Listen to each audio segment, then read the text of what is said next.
Well, hello, everybody. I'm Greg Forster with Karam Fellowship, and this is our very first member profile. And I'm very pleased to have with us Ken Barnes from Gordon-Conwell Theological Seminary. Ken, will you just briefly tell us what you do there at Gordon-Conwell? Sure. So I hold the Mockler Phillips Chair in Workplace Theology and Business Ethics, and I run something called the Mockler Center for Faith and Ethics in the Public Square, and that's what I do. Fantastic, thank you. Well, I've got a couple of questions lined up. First of all, what are some things that you are trying in the classroom these days that are going well? You know, we were all so affected by COVID. It just changed on a dime. And we were very, very blessed that about a year or so before COVID hit, we had changed our educational platform for online to Canvas, which is very user-friendly and easy to adapt quickly. And so we immediately put everything online. But what we found was that opened up a whole new world to us. So I've been experimenting with different ways to engage with students and engage with scholars from around the world online, even when we're teaching in person now. So the big thing for me is I try to assign books that are written by living authors whenever possible, and hopefully people I know. You know as well as I do, Greg, it's a relatively small group in our faith work and economic space. So, you know, this year I was able to invite in my theology of work class, every single author that I assigned was able to Zoom in and give an hour lecture and have a conversation with the students. And, you know, that just makes the readings come alive. And also makes the students make sure they're prepared. So I don't worry that they're skimming the content because they want to ask intelligent questions. So that has been a wonderful new teaching tool that, frankly, had it not been for COVID, I wouldn't have thought of. That's fantastic. You know, I did a local version of that here at Trinity. I taught the class for future academics, and a few years ago, there's a big tome with chapters from many different TEDS professors about being a Christian higher education. So I assigned a bunch of chapters and invited the authors to come join us in class. Yeah. I saw that effect that people read the material if they know the author's going to be there.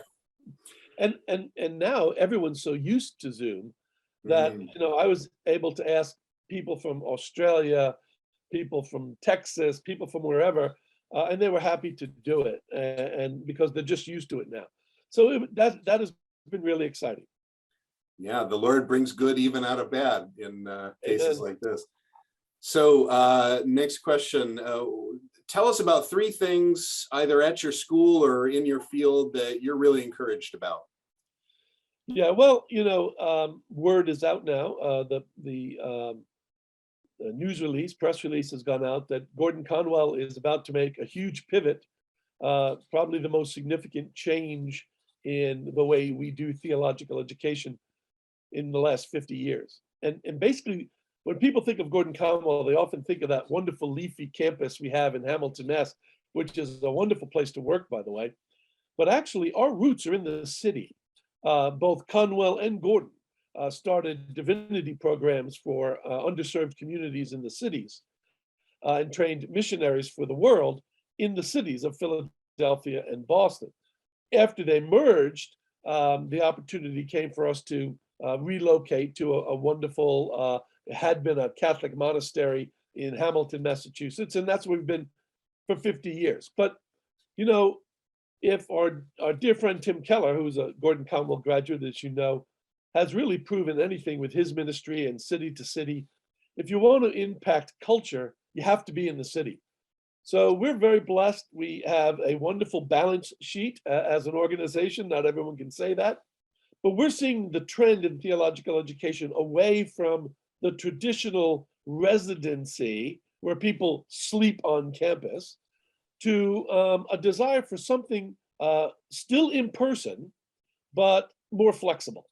So we've decided that we're going to take some of those assets and monetize them, and we're going to move back into the city of Boston. We're so excited.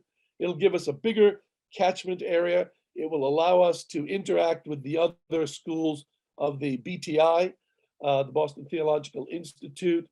It will allow us to create many more programs that are cohort-based, and it'll allow us to work with churches so that the formation part of theological education happens in people's home churches, but we bring them in for intensive learning in person and online. So it'll be a hybrid model. And boy, I got to tell you, I'm really excited about it. So that's the first thing. The second thing is at the Mockler Center, we again made a pivot during COVID. We were traditionally called the Mockler Center for Faith and Ethics in the Workplace. But because of COVID and some of the current events that took place at about the same time, issues relating to race relations, etc., we decided that we would change our name to the Mockler Center for Faith and Ethics in the Public Square. So we are now expanding our footprint and bringing in scholars, fellows, in fact, who are actually formally associated with the center from Harvard Law School and Harvard University and Cambridge University and Oxford, etc. And we are starting to look at broader societal issues where we think faith needs a place at the table and needs to speak into those areas of our culture. We're always going to remain devoted to our base, which is faith and economics. As you know, that's my background, but we're very excited about that. And I guess the third thing is a lot more collaboration is happening now with other institutions. And that's something that I'm, again, personally involved in. You may recall that when my book, Redeeming Capitalism, came out, the Kern Family Foundation sponsored some dinners in different cities across the country. And instead of doing standalone dinners, we collaborated with people like yourself and with the board of trustees of our own seminary when they came in to Boston, and with Needle's Eye Ministry in Richmond, Virginia, and on and on. So wherever we went, we shared assets, we shared resources. And I think at the end of the day, collaboration gets a lot more done than just networking. Amen to that. You've anticipated my third question, which is about collaboration, so I'll adapt it a bit. I was going to ask you a bit, tell us about a collaboration that's been fruitful. So are there upcoming collaborations that you're looking forward to and are excited about? Yeah, there are. And so we are starting, for instance, now for the first time to work with Christian athletes.